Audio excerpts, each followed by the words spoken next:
നിങ്ങളൊന്ന് സങ്കൽപ്പിച്ചു നോക്കൂ. നൂറുകണക്കിന് സായുധരായ സൈനികർ, ലോകപ്രശസ്തരായ വേട്ടക്കാർ, ഫ്രഞ്ച് രാജാവിന്റെ നേരിട്ടുള്ള ഉത്തരവ്. എല്ലാവരും തോക്കുകളുമായി ഒരു നിബിഡ വനത്തെ വളഞ്ഞിരിക്കുകയാണ്. ലക്ഷ്യം മറ്റൊന്നുമല്ല, വെറുമൊരു വന്യമൃഗം. പെട്ടെന്ന് കാടിന്റെ ഇരുളിൽ നിന്ന് ആ ഭീകരരൂപം പുറത്തുവരുന്നു. ഒരു വേട്ടക്കാരൻ തൊടുത്തുവിട്ട വെടിയുണ്ട കൃത്യം അതിന്റെ നെഞ്ചിൽ തന്നെ തുളച്ചു കയറുന്നു. മൃഗം നിലം പതിക്കുന്നു. ചുറ്റുമുള്ളവർ ആശ്വാസത്തോടെ ആർത്തുവിളിക്കുന്നു. പക്ഷേ അടുത്ത നിമിഷം അവിടെ നടന്നത് കണ്ടുനിന്നവരുടെ രക്തം മരവിപ്പിക്കുന്ന കാഴ്ചയായിരുന്നു. വെടിയുണ്ടയേറ്റ ആ മൃഗം മരിക്കുന്നതിനു പകരം പതുക്കെ എഴുന്നേറ്റ് നിന്നു. മുറിവേറ്റ ഭാഗത്ത് നിന്ന് ചോരയൊലിക്കുമ്പോഴും അതാ വേട്ടക്കാരനെ നോക്കി അമാനുഷികമായ രീതിയിലൊന്ന് ചിരിച്ചു. അതെ, ഒരു വന്യമൃഗം മനുഷ്യനെപ്പോലെ പരിഹസിച്ചു ചിരിക്കുന്നു. എന്നിട്ട് വായുവിലൂടെ മീറ്ററുകളോളം ദൂരം ഒറ്റച്ചാട്ടം ചാടി അത് അദൃശ്യമായി. മിന്നൽ വേഗത്തിൽ പായുന്ന അതിന്റെ ശരീരത്തിനു മുന്നിൽ ഇരുമ്പ് കിണികൾ വെറും കളിപ്പാട്ടങ്ങൾ മാത്രമാകുന്നു. 113 മനുഷ്യരെ, പ്രത്യേകിച്ച് സ്ത്രീകളെയും കുട്ടികളെയും മാത്രം ലക്ഷ്യം വെച്ച് കഴുത്തറുത്ത് ചോര കുടിച്ച ഈ സത്യത്തിൽ എന്തായിരുന്നു? വെറുമൊരു വന്യമൃഗമോ, അതോ രൂപം മാറാൻ കഴിയുന്ന ഒരു വെയർവുൾഫോ, അതോ മനുഷ്യൻ തന്നെ സൃഷ്ടിച്ച ഒരു പൈശാചിക യന്ത്രമോ? ഫ്രാൻസ് കണ്ട ഏറ്റവും വലിയ ആ നിഗൂഢതയുടെ ചുരുളഴിയുകയാണ്. എല്ലാവർക്കും എക്ലിപ്സ് സ്റ്റോറീസിന്റെ പുതിയൊരധ്യായത്തിലേക്ക് സ്വാഗതം. ചരിത്രത്തിലെ ഏറ്റവും ഭീകരമായ ആ രഹസ്യത്തിന്റെ പിന്നാമ്പുറങ്ങൾ തേടി നമ്മൾ ഇന്ന് ഫ്രാൻസിലെ ജവോഡൻ മരനിരകളിലേക്കൊരു യാത്ര പോകുകയാണ്. കഥയിലേക്ക് കടക്കുന്നതിനു മുൻപ് എനിക്ക് നിങ്ങളോടൊരു പ്രധാന ചോദ്യം ചോദിക്കാനുണ്ട്. നിങ്ങൾക്ക് വെയർവുൾഫ് അഥവാ മനുഷ്യരൂപം മാറുന്ന ചെന്നായകളുടെ കഥകളിൽ വിശ്വാസമുണ്ടോ? അതോ ഇതെല്ലാം കേവലം മനുഷ്യഭാവനയിൽ വിരിഞ്ഞ കെട്ടുകഥകൾ മാത്രമാണെന്ന് നിങ്ങൾ കരുതുന്നുണ്ടോ? നിങ്ങളുടെ അഭിപ്രായങ്ങൾ ഇപ്പോൾ തന്നെ താഴെ കമന്റ് ബോക്സിൽ രേഖപ്പെടുത്തുക.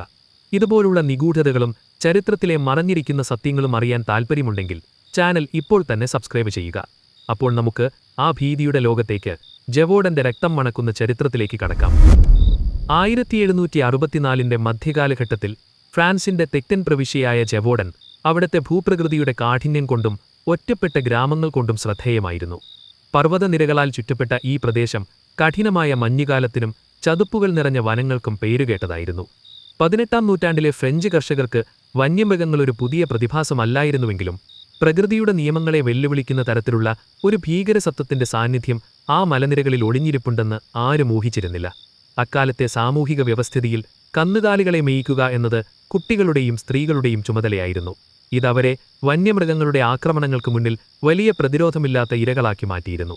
ഈ രക്തചരിത്രത്തിന്റെ ആദ്യ അധ്യായം കുറിക്കപ്പെടുന്നത് 1764 മെയ് മാസത്തിൽ ലാൻഗോഗിനടുത്തുള്ള മെർക്കോയർ വനത്തിലാണ്. അവിടെ കന്നുകാലികളെ മേയിച്ചുകൊണ്ടിരുന്ന ഒരു യുവതിയാണ് പിൽക്കാലത്ത് ലോകത്തെ വിറപ്പിച്ച ആ മൃഗത്തെ ആദ്യമായി നേരിട്ടത്. വനത്തിന്റെ നിഗൂഢമായ ഇരുളിൽ നിന്ന് പുറത്തുവന്ന ആ ജീവി സാധാരണ ചെന്നായകൾ ചെയ്യുന്നതുപോലെ കന്നുകാലികളെ ആക്രമിക്കുന്നതിനു പകരം നേരിട്ട് ആ സ്ത്രീയുടെ നേർക്ക് പാഞ്ഞെടുത്തു. അവർ മേയിച്ചിരുന്ന കാളകൾ അത്ഭുതകരമായ രീതിയിൽ ഒത്തുചേർന്ന് ഒരു പ്രതിരോധമതിൽ തീർത്തതുകൊണ്ട് മാത്രമാണ് അവർ അന്ന് രക്ഷപ്പെട്ടത്. സാധാരണ വന്യമൃഗങ്ങൾ വലിയ കന്നുകാലികളെ ഭയപ്പെടുമ്പോൾ ഈ മൃഗം അവയെ അവഗണിച്ച് മനുഷ്യനെ മാത്രം ലക്ഷ്യം വെച്ചു എന്നത് വേട്ടക്കാരുടെ മേൽ വലിയ ചർച്ചകൾക്ക് വഴിവെച്ചു. രണ്ടാമത്തെയും നിർണായകവുമായ ആക്രമണം നടന്നത് 1764 ജൂൺ 30-നാണ്. സെന്റ് എറ്റിയേൻ ഡി ലുഗ്ഡാരസ് ഗ്രാമത്തിലെ 14 വയസ്സുകാരി ജീൻ ബൗലറ്റ് ആയിരുന്നു ആ മൃഗത്തിന്റെ ആദ്യത്തെ ഔദ്യോഗിക ഇര. വൈകുന്നേരമായിട്ടും തിരിച്ചെത്താത്ത കുട്ടിയെ തിരഞ്ഞുപോയ ഗ്രാമവാസികൾ കണ്ടെത്തിയത് ചരിത്രത്തിലെ ഏറ്റവും ഭീകരമായ കാഴ്ചകളിലൊന്നായിരുന്നു. പെൺകുട്ടിയുടെ തൊണ്ട അറുത്തുമാറ്റപ്പെട്ട നിലയിലായിരുന്നു. വസ്ത്രങ്ങൾ പൂർണ്ണമായും കീറപ്പെട്ടിരുന്നു. മറ്റു വന്യമൃഗങ്ങൾ മാംസം ഭക്ഷിക്കാൻ ഇരയുടെ വയർഭാഗമാണ് തിരഞ്ഞെടുക്കാറുള്ളതെങ്കിൽ ഈ മൃഗം ഇരയുടെ തലയും കഴുത്തും തകർക്കുന്നതിലാണ് പ്രത്യേക താൽപ്പര്യം കാണിച്ചത്. ഇത് ആ മൃഗത്തിന്റെ വേട്ടയാടൽ രീതി ഒരു സാധാരണ ചെന്നായയുടേതല്ലെന്ന് അടിവരയിട്ടു. ആദ്യ കൊലപാതകത്തിന് ശേഷം ഏതാനും ആഴ്ചകൾക്കുള്ളിൽ തന്നെ ആക്രമണങ്ങളുടെ പരമ്പര ആരംഭിച്ചു. ഓഗസ്റ്റ് 8-ന് പുയി ലോറന്റിലെ ഗ്രാമത്തിൽ ഒരു പെൺകുട്ടി കൂടി സമാനമായ രീതിയിൽ കൊല്ലപ്പെട്ടതോടെ ജനങ്ങൾക്കിടയിൽ പരിഭ്രാന്തി പടർന്നു. ഓഗസ്റ്റ് 21-ന് മറ്റൊരു കുട്ടിയെ കൂടി വനത്തിനടുത്തുള്ള പുൽമേട്ടിൽ നിന്ന് മൃഗം കവർന്നെടുത്തു. ഇരകളുടെ മൃതദേഹങ്ങളിൽ നിന്ന് ലഭിച്ച തെളിവുകൾ പ്രകാരം മൃഗത്തിന് അസാമാന്യമായ താടിയെല്ല് ശക്തിയുണ്ടായിരുന്നുവെന്നും ഒരൊറ്റ കടിയിൽ മനുഷ്യന്റെ തലയോട്ടി തകർക്കാൻ അതിന് സാധിക്കുമായിരുന്നുവെന്നും വ്യക്തമായി. ഓരോ ആക്രമണത്തിലും മൃഗം കാണിച്ച കൃത്യതയും വേഗതയും അത് വെറുമൊരു മൃഗമല്ലെന്ന വിശ്വാസം ജനങ്ങളിൽ വളർത്തി. മൃഗത്തെ നേരിട്ട് കണ്ട് രക്ഷപ്പെട്ടവരിൽ നിന്നുള്ള വിവരങ്ങൾ പാരീസിലെ ഗാർസെറ്റ് ദിനപത്രങ്ങളിൽ വലിയ വാർത്തയായി. ദൃക്സാക്ഷികൾ വിവരിച്ചതനുസരിച്ച് ആ ജീവിക്ക് ഒരു ചെന്നായയുടേതിനേക്കാൾ വലിയ തലയും കൂർത്ത ചെവികളും വളരെ വലിയ പല്ലുകളും ഉണ്ടായിരുന്നു. അതിന്റെ രോമങ്ങൾ ചുവപ്പും കറുപ്പും കലർന്ന വിചിത്രമായ നിറത്തിലായിരുന്നുവെന്നും പുറത്ത് നീളത്തിലുള്ള ഒരു കറുത്ത രേഖ വാലിന്റെ അറ്റം വരെ ഉണ്ടായിരുന്നുവെന്നും അവർ സാക്ഷ്യപ്പെടുത്തി. സാധാരണ ചെന്നായകൾ കുരയ്ക്കുകയാണ് പതിവെങ്കിൽ ഈ മൃഗം പുറപ്പെടുവിച്ചിരുന്നത് കുതിരയുടെ കനത്ത ശബ്ദത്തിന് സമാനമായ ഒരുതരം ഗർജനമായിരുന്നുവെന്ന് ചിലർ കോടതിയിൽ മൊഴി നൽകി. സെപ്റ്റംബർ മാസമായപ്പോഴേക്കും ജവോഡനിലെ കർഷകർ തങ്ങളുടെ കുട്ടികളെ വീടിനു പുറത്തിറക്കാൻ ഭയപ്പെട്ടു. പകൽ വെളിച്ചത്തിൽ പോലും ആക്രമണം നടത്താനുള്ള മൃഗത്തിന്റെ ധൈര്യം വേട്ടക്കാരെ അമ്പരപ്പിച്ചു. ഒരു കൊലപാതകം നടന്ന സ്ഥലത്തുനിന്ന് ഏകദേശം 50 കിലോമീറ്റർ അകലെയുള്ള മറ്റൊരു ഗ്രാമത്തിൽ ഏതാനും മണിക്കൂറുകൾക്കുള്ളിൽ അടുത്ത ആക്രമണം നടന്നു.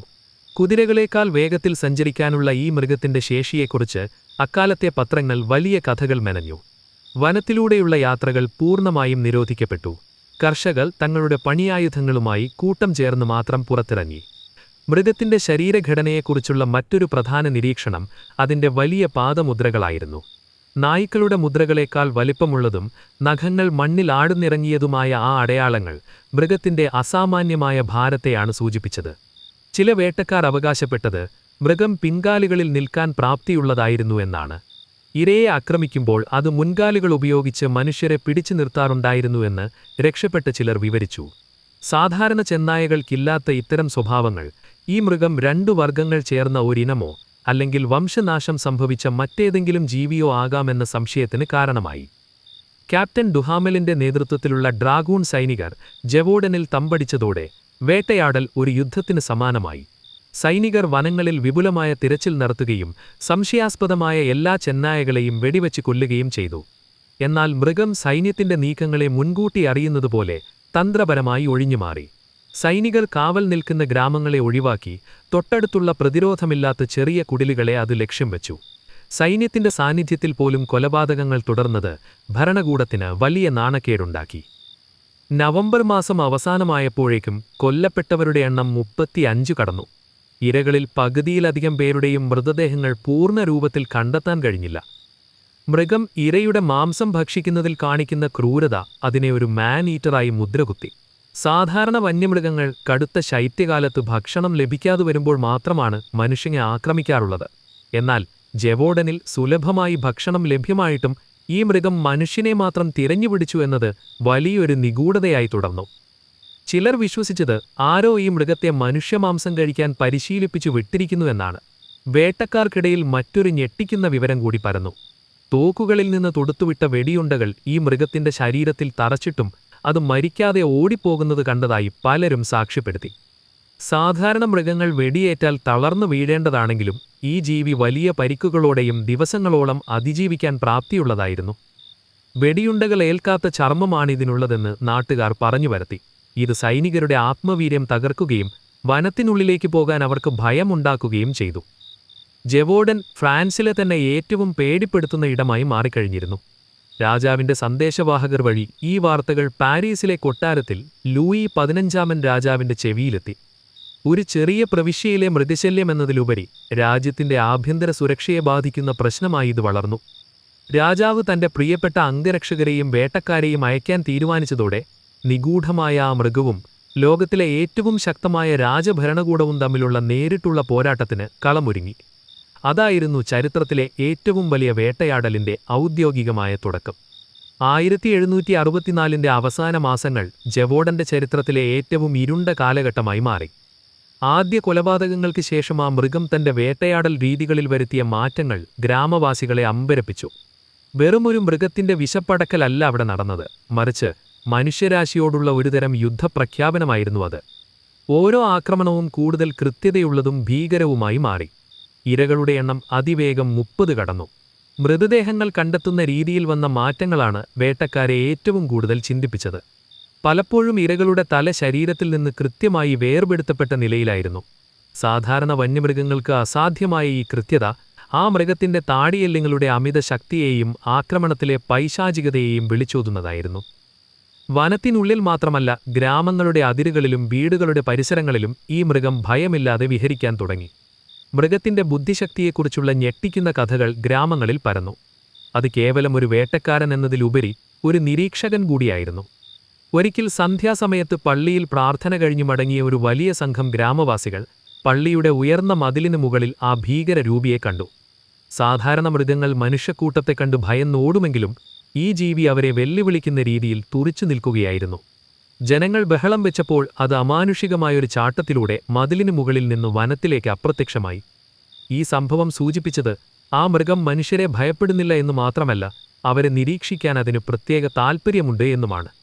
രാത്രികാലങ്ങളിൽ വീടുകളുടെ ജനാലയ്ക്കെല്ലാം മൃഗത്തിന്റെ നിഴൽ കണ്ടതായി പലരും സാക്ഷ്യപ്പെടുത്തി. 1764 ജാനുവരി മാസത്തിലെ കടുത്ത മഞ്ഞുവീഴ്ചയ്ക്കിടയിലാണ് ജാക്വസ് പോർട്ട്ഫൈറ്റ് എന്ന 12 വയസ്സുകാരന്റെ നേതൃത്വത്തിലുള്ള 7 കുട്ടികൾ ആ മൃഗത്തെ നേരിട്ടത്. ആടുകളെ മേയ്ക്കുന്നതിനിടയിൽ വനത്തിനുള്ളിൽ വെച്ച് ഈ ഭീകരസത്വം അവരെ വലഞ്ഞു. സാധാരണഗതിയിൽ ഇത്രയും കുട്ടികൾ ഒന്നിച്ചു നിൽക്കുമ്പോൾ മൃഗങ്ങൾ പിന്തിരിയാറുള്ളതാണ്. എന്നാൽ ഈ ജീവി ഓരോ കുട്ടിയെയും ലക്ഷ്യം വെച്ച് വട്ടം ചുറ്റിക്കൊണ്ടിരുന്നു. ജാക്വസ് തന്റെ കൂട്ടുകാരോട് പിരിഞ്ഞു പോകരുതെന്ന് കർശനമായി നിർദ്ദേശിച്ചു. കെട്ടിയിരുന്ന ചെറിയ വടികൾ ചേർത്തുവെച്ച് ഒരു പ്രതിരോധം തീർത്തു. ആ മൃഗം കുട്ടികളുടെ നേർക്ക് പലതവണ ചാടി വീണു. ജാക്വസ് വടികൊണ്ട് അതിന്റെ മായിൽ കുത്തുകയും മുറിവേൽപ്പിക്കുകയും ചെയ്തു. സാധാരണ മൃഗങ്ങൾ വേദന കൊണ്ട് പിന്തിരിയേണ്ടയിടത്ത് ഈ ജീവി കൂടുതൽ ആവേശത്തോടെ അവരെ ആക്രമിക്കാൻ ശ്രമിച്ചു. കുട്ടികളുടെ ധീരമായ പോരാട്ടത്തിനൊടുവിൽ മൃഗം പരാജയപ്പെട്ട് പിന്മാറി. എങ്കിലും ആ സംഭവം ഗ്രാമത്തിലെ ഓരോ വീട്ടിലും മരണഭീതി വിതച്ചു. ഈ ആക്രമണത്തിനു ശേഷം ഫ്രാൻസ് രാജാവ് തന്നെ ജ്വാക്സ് പോർട്ട്ഫൈറ്റിനെ അഭിനന്ദിക്കുകയും അവന് പാരിതോഷികം നൽകുകയും ചെയ്തു. എന്നാൽ ആ വിജയം താൽക്കാലികം മാത്രമായിരുന്നു. മൃഗം തന്റെ വേട്ടയാടൽ പരിധി വർദ്ധിപ്പിക്കുകയായിരുന്നു. വനത്തിനു പുറത്ത് തുറസായ സ്ഥലങ്ങളിൽ ജോലി ചെയ്തിരുന്ന കർഷകരെ അത് ഇരയാക്കി. ആക്രമിക്കപ്പെടുന്നവരുടെ നിലവിളി കേട്ട് ആളുകൾ എത്തുമ്പോഴേക്കും മൃഗം കാടിനുള്ളിൽ മറയും. ഈ ജീവിക്ക് ഒരേ സമയം പല സ്ഥലങ്ങളിൽ പ്രത്യക്ഷപ്പെടാൻ കഴിയുന്നുണ്ടോ എന്നുപോലും ജനങ്ങൾ സംശയിച്ചു. കാരണം രാവിലെ ഒരു ഗ്രാമത്തിൽ കണ്ട മൃഗത്തെ ഉച്ചയ്ക്ക് 40 കിലോമീറ്റർ അകലെയുള്ള മറ്റൊരു പ്രദേശത്ത് കണ്ടതായി റിപ്പോർട്ടുകൾ വന്നു. ഈ അമാനുഷിക വേഗത ജനങ്ങളെ മന്ത്രവാദത്തെക്കുറിച്ചും പിശാചിനെക്കുറിച്ചും ചിന്തിപ്പിച്ചു. വേട്ടക്കാർക്കിടയിൽ മറ്റൊരു ഞെട്ടിക്കുന്ന അനുഭവമുണ്ടായത് ഫെബ്രുവരി മാസത്തിലാണ്. ഒരു പ്രഗത്ഭനായ വേട്ടക്കാരൻ തന്റെ തോക്കിൽ വെടിയുണ്ടകൾ നിറച്ച് ആ മൃഗത്തെ നേരിട്ടു. കൃത്യമായി മൃഗത്തിന്റെ നെഞ്ചിന് ലക്ഷ്യം വെച്ച് അദ്ദേഹം വെടിയുതിർത്തു. വെടിയേറ്റ മൃഗം നിലത്ത് വീഴുന്നത് അദ്ദേഹം നേരിട്ട് കണ്ടു. അത് മരിച്ചു എന്ന് ഉറപ്പിച്ച് അടുത്തു ചെല്ലാൻ ഒരുങ്ങിയപ്പോഴാണ് അവിശ്വസനീയമായ ആ കാഴ്ച കണ്ടത്. മരിച്ചുവെന്ന് കരുതിയ മൃഗം പെട്ടെന്ന് എഴുന്നേൽക്കുകയും വലിയൊരു അലർച്ചയോടെ വനത്തിനുള്ളിലേക്ക് അതിവേഗം ഓടി മറയുകയും ചെയ്തു. വെടിയുണ്ട ഏറ്റാൽ പോലും ആ മൃഗം മരിക്കുന്നില്ലെന്ന വാർത്ത കാട്ടുതീ പോലെ പടർന്നു. സാധാരണ മൃഗങ്ങൾ കേൾക്കാത്ത തരത്തിലുള്ള വെടിയുണ്ടകളെ പ്രതിരോധിക്കുന്ന എന്തോ ഒന്ന് അതിന്റെ ചർമ്മത്തിലുണ്ടെന്ന് ജനങ്ങൾ ഉറപ്പിച്ചു. മൃഗത്തിന്റെ ശരീരഘടനയെക്കുറിച്ച് കൂടുതൽ വിശദമായ വിവരങ്ങൾ ഈ കാലയളവിൽ പുറത്തുവന്നു. അതിന്റെ നഖങ്ങൾ സാധാരണ ചെന്നായിയുടേതിനേക്കാൾ വളരെ വലുതും കടുവയുടേതുപോലെ പുറത്തേക്ക് തള്ളി നിൽക്കുന്നവയുമായിരുന്നു. കളിമണ്ണ് നിറഞ്ഞ പാടങ്ങളിൽ കണ്ട പാദമുദ്രകൾ പ്രകാരം ആ മൃഗത്തിന്റെ ഭാരം 100-ലധികം കിലോ വരുമെന്ന് വിദഗ്ധർ കണക്കുകൂട്ടി. അതിന്റെ പുറംഭാഗത്ത് കടുവയുടേതുപോലെ കഴുത്ത വരകൾ ഉണ്ടായിരുന്നതായും കഴുത്തിനു ചുറ്റും കുതിരയുടേതുപോലെ കനത്ത രോമങ്ങൾ ഉണ്ടായിരുന്നതായും ദൃക്സാക്ഷികൾ വിവരിച്ചു. ചിലർ പറഞ്ഞത് അതിന്റെ വാലിന് അസാധാരണമായ നീളമുണ്ടായിരുന്നുവെന്നും അത് മനുഷ്യനെപ്പോലെ പിൻകാലുകളിൽ നിൽക്കാൻ ശ്രമിക്കാറുണ്ടായിരുന്നുവെന്നുമാണ്. ഈ സങ്കരരൂപം ശാസ്ത്രീയമായി വിശദീകരിക്കാൻ അക്കാലത്ത് ആർക്കും സാധിച്ചില്ല. ഭയചകിതരായ ഗ്രാമവാസികൾ തങ്ങളുടെ ദൈനംദിന ജീവിതം പൂർണ്ണമായും ഉപേക്ഷിച്ചു. പാടങ്ങളിൽ വിത്തിറക്കാനോ വിളവെടുക്കാനോ ആരും തയ്യാറായില്ല. കുട്ടികളെ വീടിനുള്ളിൽ പൂട്ടിയിട്ടു. ജവോഡനിലെ സമ്പദ്വ്യവസ്ഥ തകർന്നു. കന്നുകാലികൾ ഭക്ഷണത്തിനു വഴിയറിയാതെ പാടങ്ങളിൽ അലഞ്ഞു നടന്നു. വിചിത്രമെന്ന് പറയട്ടെ, ആ മൃഗം അപ്പോഴും കന്നുകാലികളെ ഉപദ്രവിച്ചിരുന്നില്ല.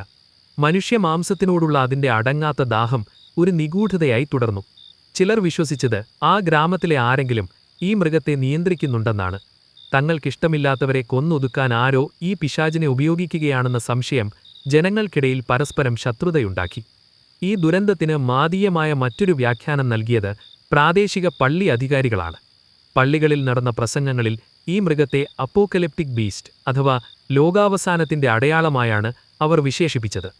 പ്രാർത്ഥനകൾ കൊണ്ടോ പശ്ചാത്താപം കൊണ്ടോ മാത്രമേ ഇതിനെ തുരത്താൻ കഴിയൂ എന്ന് വിശ്വസിച്ച ജനങ്ങൾ ആയുധങ്ങളെക്കാൾ കൂടുതൽ പ്രാർത്ഥനകളിൽ അഭയം തേടി. എന്നാൽ പ്രാർത്ഥനകൾക്കിടയിലും കൊലപാതകങ്ങൾ തുടർന്നു. പള്ളിമുറ്റങ്ങളിൽ പോലും മനുഷ്യർ സുരക്ഷിതരല്ലെന്ന് തെളിയിക്കുന്ന ആക്രമണങ്ങളുണ്ടായി. ആത്മീയതയും ഭൗതികമായ പ്രതിരോധവും ഒരുപോലെ പരാജയപ്പെടുന്ന ഒരവസ്ഥയായിരുന്നു അത്. ക്യാപ്റ്റൻ ഡുഹാമലിന്റെ നേതൃത്വത്തിലുള്ള സൈന്യത്തിന് ഈ മൃഗം ഒരു വലിയ തലവേദനയായി മാറി. സൈനികർ വനങ്ങളിൽ കെണികൾ ഒരുക്കി കാത്തിരുന്നു. ചെന്നായകൾ പിടിക്കാൻ ഉപയോഗിക്കുന്ന വലിയ ഗർത്തങ്ങൾ അവർ കുഴിച്ചു. എന്നാൽ ബുദ്ധിമാനായ ആ മൃഗം ഈ ഗർത്തങ്ങൾ തിരിച്ചറിയുകയും അവയ്ക്കരികൾ കൊലപാതകങ്ങൾ നടത്തി സൈന്യത്തെ പരിഹസിക്കുകയും ചെയ്തു. സൈനികരുടെ പക്കലുള്ള ആധുനിക തോക്കുകൾക്ക് അതിന്റെ വേഗതയുമായി മത്സരിക്കാൻ കഴിഞ്ഞില്ല. തന്റെ ഓരോ ചുവടും സൈന്യത്തിന് മുൻകൂറി അറിയാൻ കഴിയുന്നുണ്ടെന്ന് മൃഗം തിരിച്ചറിഞ്ഞതുപോലെ തന്ത്രപരമായ നീക്കങ്ങൾ നടത്തി. വേട്ടക്കാരൻ വേട്ടയാടപ്പെടുന്ന വിചിത്രമായ ഒരവസ്ഥയായിരുന്നു ജവോഡനിൽ അന്ന് നിലനിന്നിരുന്നത്. മൃഗത്തിന്റെ ആക്രമണത്തിൽ നിന്ന് രക്ഷപ്പെട്ട ചിലരുടെ മൊഴികൾ പ്രകാരം അത് മനുഷ്യന്റെ കണ്ണുകളോടെയാണ് ഇരകളെ നോക്കിയിരുന്നത്. മൃഗത്തിന്റെ കണ്ണുകളിൽ നിന്ന് പുറപ്പെടുന്ന ഒരുതരം ഭയം തങ്ങളെ മരവിപ്പിക്കുന്നുവെന്ന് അവൾ പറഞ്ഞു. ഒരു കൊലപാതകത്തിന് ശേഷം മൃഗം ആ പ്രദേശം വിട്ടു പോകുന്നതിന് പകരം ചുറ്റുമുള്ളവരെ നോക്കി ഗർജിക്കാറുണ്ടായിരുന്നു. ഇത് വെറുമൊരു മൃഗസഹജമായ പെരുമാറ്റമല്ലെന്ന് പലരും ചൂണ്ടിക്കാട്ടി. ആ മൃഗം തന്റെ കരുത്ത് പ്രദർശിപ്പിക്കുന്നതിൽ ആനന്ദം കണ്ടെത്തുന്നതായും പലർക്കും തോന്നി. ജവോഡനിലെ മലനിരകളിൽ നിന്ന് രാത്രികാലങ്ങളിൽ കേൾക്കുന്ന ആ ഭീകര ശബ്ദം കിലോമീറ്ററുകൾ അകലെയുള്ള ഗ്രാമങ്ങളെപ്പോലും വിറപ്പിച്ചു. മാർച്ച് മാസം അവസാനിക്കുമ്പോഴേക്കും ജവോഡൻ ഒരു ശവപ്പറമ്പിന് തുല്യമായി മാറിയിരുന്നു. കൊലപാതകങ്ങൾ 100-നോടടുക്കുകയായിരുന്നു. ഓരോ ആക്രമണവും കൂടുതൽ സങ്കീർണമായി. ചിലപ്പോൾ ഒരു ദിവസം തന്നെ ഒന്നിലധികം സ്ഥലങ്ങളിൽ ആക്രമണം നടന്നു. ഇത് ഒരു മൃഗമാണോ അതോ ഒരേ വർഗത്തിലുള്ള ഒരു കൂട്ടം മൃഗങ്ങളാണോ എന്ന സംശയം അവിടെ ഉടലെടുത്തു. എങ്കിലും എല്ലാ വിവരണങ്ങളും ഒരേ രൂപത്തിലുള്ള ഒരു വലിയ ജീവിയെക്കുറിച്ചായിരുന്നു. ജനങ്ങളുടെ ഇടയിലുള്ള ഐക്യം തകർന്നു. ഓരോരുത്തരും മറ്റൊരാളെ സംശയത്തോടെ നോക്കാൻ തുടങ്ങി. ആ മൃഗം വിതച്ച ഭയം സാമൂഹികമായ ഒരു തകർച്ചയിലേക്കാണ് ജവോഡനെ നയിച്ചത്. രാജാവിന്റെ സൈന്യത്തിന്റെ പരാജയം ഫ്രാൻസിന് വലിയ നാണക്കേടുണ്ടാക്കി. വെറുമൊരു വന്യമൃഗത്തെ നേരിടാൻ കഴിയാത്ത സൈന്യമെന്ന് വിദേശ രാജ്യങ്ങൾ അവരെ പരിഹസിച്ചു. ഈ സാഹചര്യത്തിലാണ് ലൂയി 15 രാജാവ് കൂടുതൽ കടുത്ത നടപടികളിലേക്ക് നീങ്ങാൻ തീരുമാനിച്ചത്. ക്യാപ്റ്റൻ ഡുഹാമലിനെ തിരിച്ചു വിളിക്കാനും തന്റെ വ്യക്തിപരമായ വേട്ടക്കാരനായ ഫ്രാൻസ്വാ ആന്റോണിനെ അയക്കാനും രാജാവ് തയ്യാറെടുക്കുന്നു. രാജകീയമായ ഈ പോരാട്ടത്തിലേക്ക് ജവോഡൻ മാറുമ്പോൾ അവിടെ പെയ്യാൻ പോകുന്നത് ഇനിയും മണക്കാത്ത ചോരയുടെ ഗന്ധമായിരുന്നു. 1765 തുടക്കത്തിൽ ജവോഡനിലെ രക്തച്ചൊരിച്ചിൽ കേവലം ഒരു പ്രാദേശിക പ്രശ്നമല്ലാതായി മാറി.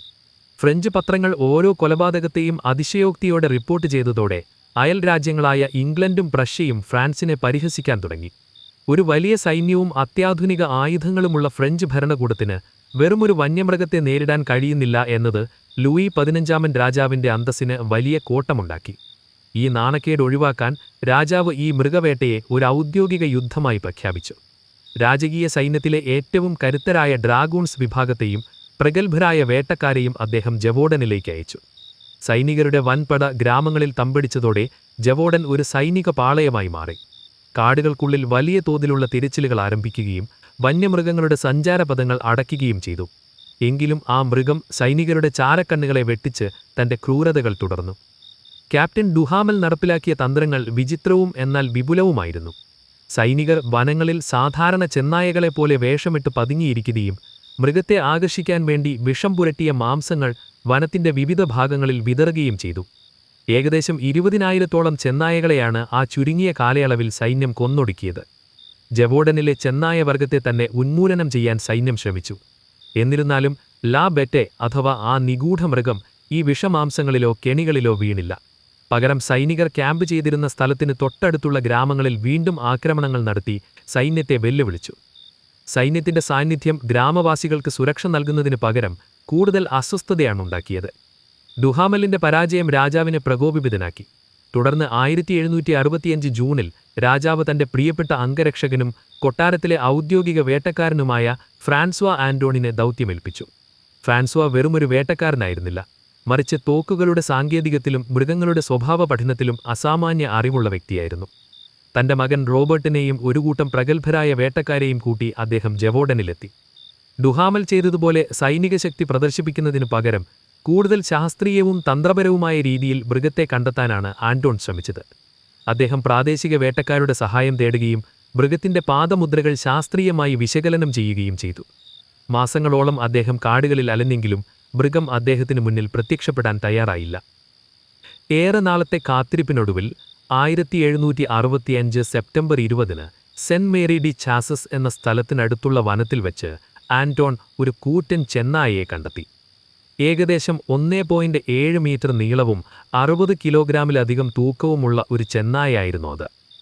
ആന്റോൺ തന്റെ തോക്കുപയോഗിച്ച് ആ മൃഗത്തെ വെടിവെച്ചു കൊന്നു. ആ ചെന്നായ്ക്ക് സാധാരണയുള്ളവയേക്കാൾ വലിയ പല്ലുകളും വിചിത്രമായ ശരീരപ്രകൃതിയുമുണ്ടായിരുന്നു. ലൂ ഡി ചാസസ് എന്നീ മൃഗത്തെ വിളിച്ചു. ഇതാണ് ജവോഡനെ വെറുപ്പിച്ച മൃഗമെന്ന് ആന്റോൺ ഉറപ്പിച്ചു പറഞ്ഞു. പരിക്കേറ്റ ചില ഗ്രാമവാസികളെ കൊണ്ട് അദ്ദേഹം ഈ മൃഗത്തെ തിരിച്ചറിയിപ്പിച്ചു. ഭയം കാരണം പലരും അത് മൃഗം തന്നെയാണെന്ന് സമ്മതിക്കുകയും ചെയ്തു. കൊല്ലപ്പെട്ട ചെന്നായുടെ ജഡം എംബാമിംഗ് ചെയ്ത് പാരീസിലെ കൊട്ടാരത്തിലെത്തിച്ചു. രാജാവ് സന്തോഷവാനാവുകയും ഫ്രാൻസ്വാ ആന്റോണിനെ വലിയ തുക സമ്മാനമായി നൽകുകയും ചെയ്തു. രാജകീയ വിളംബരം പുറത്തുവന്നു. ജെവോഡനിലെ ഭീകരത അവസാനിച്ചിരിക്കുന്നു. രാജാവിന്റെ വേട്ടക്കാരൻ ശത്രുവിനെ നിഗ്രഹിച്ചിരിക്കുന്നു. ജനങ്ങൾ ആഹ്ലാദത്തോടെ തെരുവിലിറങ്ങി. പള്ളികളിൽ നന്ദി പ്രകാശിപ്പിച്ചുകൊണ്ടുള്ള കുർബാനകൾ നടന്നു. ജെവോഡൻ വീണ്ടും ശാന്തമാവുകയാണെന്ന് ലോകം വിശ്വസിച്ചു. എന്നാൽ ഈ ആഘോഷങ്ങൾ വെറും 2 ആഴ്ച മാത്രമേ നീണ്ടുനിന്നുള്ളൂ. കൊട്ടാരത്തിൽ പ്രദർശിപ്പിക്കപ്പെട്ട ആ ജഡം ഒരു വലിയ നുണയുടെ അടയാളമായിരുന്നു എന്ന് വൈകാതെ തെളിഞ്ഞു. 1765 ഡിസംബർ ആയപ്പോഴേക്കും ജെവോഡനിൽ നിന്ന് വീണ്ടും രക്തം മണക്കുന്ന വാർത്തകൾ വരാൻ തുടങ്ങി. ലാ ബസൂഗെ എന്ന ഗ്രാമത്തിൽ 2 കുട്ടികൾ കൂടി വനത്തിനരികിൽ വെച്ച് ആക്രമിക്കപ്പെട്ടു. ഇത്തവണത്തെ ആക്രമണം മുമ്പത്തേക്കാൾ മാരകമായിരുന്നു. മരിച്ച കുട്ടികളുടെ ശരീരത്തിൽ കണ്ട മുറിവുകൾ ആന്റോൺ കൊന്ന ചെന്നായുടേതിനേക്കാൾ വലിയ നഖങ്ങളുള്ള മറ്റൊരു മൃഗത്തെയാണ് സൂചിപ്പിച്ചത്. രാജാവ് ഈ വാർത്തകൾ ആദ്യം വിശ്വസിക്കാൻ തയ്യാറായില്ല. തന്റെ വേട്ടക്കാരൻ കൊന്നത് ശരിയായ മൃഗത്തെ തന്നെയാണെന്ന് അദ്ദേഹം വാദിച്ചു. എന്നാൽ മരണസംഖ്യ വീണ്ടും ഉയരാൻ തുടങ്ങിയതോടെ കൊട്ടാരം പ്രതിസന്ധിയിലായി. രാജാവിന്റെ വാക്കുകൾക്ക് വിലയില്ലാതാകുമെന്ന് ഭയന്ന് ഗവൺമെന്റ് ഈ വാർത്തകൾ സെൻസർ ചെയ്യാൻ തുടങ്ങി. 2ാം ഘട്ടത്തിൽ തിരിച്ചുവന്ന മൃഗം കൂടുതൽ അപകടകാരിയായിരുന്നു. മുമ്പ് ഇരകളെ കൊന്നു ഭക്ഷിച്ചിരുന്ന മൃഗം ഇപ്പോൾ മനുഷ്യരെ കൊന്നുതള്ളുന്നതിൽ ഒരു പ്രത്യേക വിനോദം കണ്ടെത്തുന്നത് പോലെ പെരുമാറി. ചില മൃതദേഹങ്ങൾ വസ്ത്രങ്ങൾ പോലും മാറ്റപ്പെടാത്ത നിലയിൽ, എന്നാൽ കഴുത്തൊടിഞ്ഞ അവസ്ഥയിൽ കണ്ടെത്തി. ഇത് മൃഗത്തിന് മനുഷ്യരോടുള്ള പകയാണെന്ന് ചിലർ വ്യാഖ്യാനിച്ചു. കാട്ടിൽ ജോലി ചെയ്യുന്ന കർഷകർക്ക് നേരെ മൃഗം പതുങ്ങിയിരുന്ന് ചാടി വീഴുകയും അവരെ കൊലപ്പെടുത്തിയ ശേഷം മാംസം ഭക്ഷിക്കാതെ ഉപേക്ഷിച്ചു പോവുകയും ചെയ്തു. ഈ മൃഗത്തിന്റെ വിചിത്ര സ്വഭാവം വേട്ടക്കാരെയും ശാസ്ത്രജ്ഞരെയും കുഴപ്പിച്ചു. സാധാരണ വന്യമൃഗങ്ങൾ വിശപ്പടക്കാൻ വേണ്ടിയാണ് വേട്ടയാടുന്നത്. എന്നാൽ ഈ മൃഗം ഒരു സൈക്കോപ്പതിരെ പോലെയാണ് പെരുമാറിക്കൊണ്ടിരുന്നത്. ജെവോഡനിലെ ജനങ്ങൾ വീണ്ടും നിരാശയിലാണ്ടു. രാജാവ് തങ്ങളെ കൈവിട്ടെന്നും തങ്ങൾ ഇരകളായി മാറിയെന്നും അവർ തിരിച്ചറിഞ്ഞു. വാർത്തകൾ പുറത്തുവിടുന്നത് നിരോധിച്ചതോടെ ഗ്രാമങ്ങൾ ലോകത്തിൽ നിന്ന് ഒറ്റപ്പെട്ടു. മുമ്പ് സൈന്യമുണ്ടായിരുന്ന സ്ഥലങ്ങളിൽ ഇപ്പോൾ ശവമഞ്ചങ്ങൾ മാത്രം ബാക്കിയായി. ചില ഗ്രാമവാസികൾ ആന്റോൺ കൊന്നത് യഥാർത്ഥ മൃഗത്തിന്റെ ഇണയായിരിക്കാമെന്ന് സംശയിച്ചു. അതിന്റെ പ്രതികാരമാണിപ്പോൾ നടക്കുന്നതെന്ന് അവർ വിശ്വസിച്ചു. ഓരോ രാത്രിയിലും മലനിരകളിൽ നിന്ന് കേൾക്കുന്ന ഓരിയിടലുകൾ പഴയതിനേക്കാൾ തീവ്രമായിരുന്നു. ജെവോഡനിലെ വായുവിൽ ഭയവും മരണത്തിന്റെ ഗന്ധവും വീണ്ടും നിറഞ്ഞു. ഈ സമയത്താണ് മൃഗത്തിന്റെ അമാനുഷിക ശക്തിയെക്കുറിച്ചുള്ള പുതിയ റിപ്പോർട്ടുകൾ വരുന്നത്. ഒരിക്കൽ ഒരു സംഘം ഗ്രാമവാസികൾ മൃഗത്തെ ഒരു താഴ്വരയിൽ വളഞ്ഞു. അവർ കല്ലുകളും വടികളും ഉപയോഗിച്ച് അതിനെ ആക്രമിച്ചു. എന്നാൽ ആ മൃഗം വളരെ ഉയർന്ന പാറക്കെട്ടുകളിലേക്ക് അനായാസം ചാടിക്കയറുകയും അവിടുന്ന് അവരെ നോക്കി പരിഹസിക്കുന്ന രീതിയിൽ അലറുകയും ചെയ്തു. അതിന്റെ കണ്ണുകൾ രാത്രിയിൽ ചുവന്ന വെളിച്ചം പുറത്തുവിടുമായിരുന്നു എന്ന് ചിലർ പറഞ്ഞു. വെടിയുണ്ടകൾ അതിന്റെ ചർമ്മത്തിൽ തട്ടിത്തെറിച്ചു പോകുന്നത് കണ്ടതായി വീണ്ടും സാക്ഷ്യങ്ങൾ വന്നു. ഇത് മൃഗത്തിന്റെ ചർമ്മത്തിനടിയിൽ എന്തോ കടുപ്പമുള്ള പടച്ചട്ടയുണ്ടെന്ന സംശയത്തിന് ബലം നൽകി. മൃഗത്തിന്റെ വേട്ടയാടൽ പരിധി ഇപ്പോൾ ജെവോഡന്റെ അതിർത്തികൾ കടന്നു. അയൽ ഗ്രാമങ്ങളായ വിവാസെസ്, ജിവാൾഡാൻ എന്നിവിടങ്ങളിലും ആക്രമണങ്ങൾ റിപ്പോർട്ട് ചെയ്യപ്പെട്ടു. സൈന്യത്തിന്റെ പക്കലുള്ള മാപ്പുകൾക്കും പ്ലാനുകൾക്കും ഈ മൃഗത്തിന്റെ സഞ്ചാരപഥം കണ്ടെത്താനായില്ല. അത് വനത്തിലൂടെയല്ല, മറിച്ച് മനുഷ്യർ നിർമ്മിച്ച പാതകളിലൂടെയാണ് സഞ്ചരിക്കുന്നതെന്ന് ചിലർ നിരീക്ഷിച്ചു. മൃഗം ജനവാസ മേഖലകളിൽ കൂടുതൽ സമയം ചിലവഴിക്കാൻ തുടങ്ങി. വീടുകളുടെ മേൽക്കൂരകളിൽ അത് നടക്കുന്നത് രാത്രിയിൽ വീട്ടുകാർ കേൾക്കുമായിരുന്നു. ജനങ്ങൾ ഉറക്കമില്ലാത്ത രാത്രികളിലൂടെ കടന്നുപോയി. പട്ടിണിയും ഭീതിയും കാരണം ഗ്രാമങ്ങൾ ഒന്നൊന്നായി നശിക്കാൻ തുടങ്ങി. ഫ്രാൻസ്വാ ആന്റോണിന്റെ ദൗത്യം സത്യത്തിലൊരു പരാജയമായിരുന്നുവെന്നിപ്പോൾ വ്യക്തമായി കഴിഞ്ഞിരുന്നു. അദ്ദേഹം കൊന്ന ചെന്നായ ഒരു വലിയ മൃഗമായിരുന്നു എന്നത് ശരിയാണ്. എന്നാൽ അത് ലാ ബെത്തെ ആയിരുന്നില്ല. രാജാവിനെ തൃപ്തിപ്പെടുത്താൻ വേണ്ടി ഒരു സാധാരണ വന്യമൃഗത്തെ ബലി കൊടുക്കുകയായിരുന്നു അദ്ദേഹം ചെയ്തത്. ചരിത്രരേഖകൾ പ്രകാരം ആന്റോൺ കൊന്ന മൃഗത്തിന് മനുഷ്യമാംസം കഴിച്ച ലക്ഷണങ്ങളുണ്ടായിരുന്നില്ല. ഈ വഞ്ചന തിരിച്ചറിഞ്ഞ് ജെവോഡനിലെ കർഷകർക്ക് ഭരണകൂടത്തിലുള്ള വിശ്വാസം പൂർണ്ണമായും നഷ്ടപ്പെട്ടു. അവർ സ്വന്തം നിലയിൽ ആയുധങ്ങൾ നിർമ്മിക്കാനും ആത്മരക്ഷയ്ക്കുള്ള വഴികൾ തേടാനും തുടങ്ങി. രാജാവിന്റെ സഹായമില്ലാതെ, സൈന്യത്തിന്റെ പിന്തുണയില്ലാതെ ആ ഗ്രാമം ആ പൈശാചിക മൃഗത്തിനു മുന്നിൽ കീഴടങ്ങി നിൽക്കുകയായിരുന്നു. ലോകം ജെവോഡനെ മറന്നു തുടങ്ങിയെങ്കിലും കാട്ടിലെ ആ മൃഗം തന്റെ അടുത്ത ഇരയെ കാത്തിരിക്കുകയായിരുന്നു. എന്നാൽ ഈ ഇരുട്ടിലും ചില മനുഷ്യർ ഈ രഹസ്യത്തിന്റെ പിന്നാലെ പോകാൻ തയ്യാറായിരുന്നു. ചാസ്റ്റൽ കുടുംബത്തിന്റെ രഹസ്യങ്ങളും വരാനിരിക്കുന്ന നിഗൂഢമായ പോരാട്ടങ്ങളും ജെവോഡന്റെ ചരിത്രത്തെ മാറ്റിമറിക്കാൻ പോകുകയായിരുന്നു. രാജാവിന്റെ പരാജയം ഒരു പുതിയ നായകന്റെ ഉദയത്തിന് വഴിയൊരുക്കുകയായിരുന്നു. 1765 അവസാനത്തോടെ ഫ്രഞ്ച് രാജകീയ സൈന്യം ജവോഡനിൽ നിന്ന് പിൻവാങ്ങിയത് അവിടുത്തെ സാധാരണക്കാരായ ജനങ്ങളെ വലിയൊരു പ്രതിസന്ധിയിലാഴ്ത്തി. ഭരണകൂടം തങ്ങളെ കൈവിട്ടുവെന്നും തങ്ങളുടെ ജീവൻ തങ്ങൾ തന്നെ സംരക്ഷിക്കണമെന്നും അവർ തിരിച്ചറിഞ്ഞു. ഈ നിസ്സഹായ അവസ്ഥയിൽ നിന്നാണ് സാധാരണക്കാരായ ഗ്രാമവാസികൾക്കിടയിൽ നിന്ന് അപ്രതീക്ഷിതരായ പോരാളികൾ ഉയർന്നുവന്നത്. സൈനികർക്ക് പോലും ഭയമായിരുന്ന ആ മൃഗത്തെ വെറും കൈകൊണ്ടും നാടൻ ആയുധങ്ങൾ കൊണ്ടും നേരിടാൻ ജവോഡനിലെ ജനങ്ങൾ നിർബന്ധിതരായി. ഈ കാലഘട്ടത്തിലാണ് ജവോഡന്റെ ചരിത്രത്തിലെ ഏറ്റവും ധീരമായ പോരാട്ടങ്ങളിലൊന്ന് നടക്കുന്നത്. അത് പിൽക്കാലത്ത് ഫ്രഞ്ച് നാടോടി കഥകളിലെ വീരനായികരുടെ പട്ടികയിലേക്ക് ഒരു പെൺകുട്ടിയെ എത്തിച്ചു. 1765 ഓഗസ്റ്റ് 11 പോൾഹാക്ക് എന്ന ഗ്രാമത്തിനടുത്തുള്ള ഡെസ്ഗസ് നദിക്കരയിൽ വെച്ചാണ് ആ വിസ്മയകരമായ സംഭവം അരങ്ങേറുന്നത്. മേരി ജീൻ വാലറ്റ് എന്ന 20 വയസ്സുകാരിയായ പെൺകുട്ടി തന്റെ സഹോദരിയോടൊപ്പം നദി മുറിച്ചു കടക്കാൻ ശ്രമിക്കുകയായിരുന്നു. പെട്ടെന്ന് കാടിന്റെ മറവിൽ നിന്ന് ആ പൈശാചിക മൃഗം അവർക്ക് നേരെ പാഞ്ഞെടുത്തു. സാധാരണ നിലയിൽ ഇത്തരം സന്ദർഭങ്ങളിൽ ഇരകൾ ഭയന്നോടുകയാണ് പതിവ്. എന്നാൽ മേരി ജീൻ തന്റെ പക്കലുണ്ടായിരുന്ന കഠാര ഘടിപ്പിച്ച് ഒരു വടി ഉറപ്പിച്ചു പിടിക്കുകയും ആ മൃഗത്തെ നേരിടാൻ തീരുമാനിക്കുകയും ചെയ്തു. മൃഗം അവൾക്ക് നേരെ ചാടിയ നിമിഷം അവൾ അത്ഭുതകരമായ വേഗത്തിൽ തന്റെ ആയുധം മൃഗത്തിന്റെ നെഞ്ചിലേക്ക് ആഴ്ത്തിയിറക്കി. ആ ആഴത്തിലുള്ള മുറിവ് മൃഗത്തെ ഞെട്ടിക്കുകയും അത് വേദനാജനകമായി അലറിക്കൊണ്ട് നദിയിലേക്ക് വീഴുകയും ചെയ്തു. ഈ സംഭവത്തിന് ശേഷം Marie Jeanne Vallet maid of Gevaudan എന്ന പേരിൽ പ്രശസ്തയായി. ആധുനിക ചരിത്രകാരന്മാർ ഇതിനെക്കുറിച്ച് പറയുന്നത് വന്യമൃഗങ്ങളുടെ ആക്രമണത്തെ നേരിടാൻ തക്ക മാനസിക ധൈര്യം അവിടുത്തെ സാധാരണക്കാർ അപ്പോഴേക്കും കൈവരിച്ചിരുന്നുവെന്നാണ്.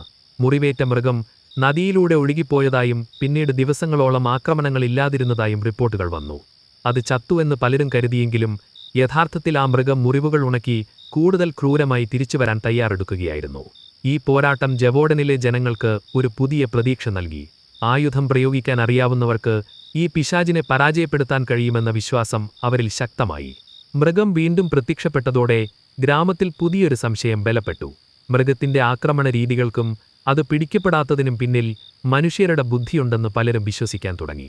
ഈ സംശയങ്ങളുടെ കേന്ദ്രം ജീൻ ചാസ്റ്റലും അയാളുടെ മക്കളും അടങ്ങുന്ന കുടുംബമായിരുന്നു. ചാസ്റ്റൽ കുടുംബം ഗ്രാമത്തിലെ മറ്റംഗങ്ങളിൽ നിന്ന് വ്യത്യസ്തമായ സ്വഭാവക്കാരായിരുന്നു. വനത്തെക്കുറിച്ചും അതിലെ രഹസ്യ വഴികളെക്കുറിച്ചും അവർക്ക് വലിയ അറിവുണ്ടായിരുന്നു. ഒരിക്കൽ ചാസ്റ്റലിന്റെ മകൻ ഒരു രാജകീയ വേട്ടക്കാരനുമായി തർക്കത്തിലേർപ്പെടുകയും അവനെ ഒരു ചതുപ്പിലേക്ക് തള്ളിയിടുകയും ചെയ്തത് ജനങ്ങൾക്കിടയിൽ അവർക്ക് മോശം പ്രതിച്ഛബയുണ്ടാക്കി.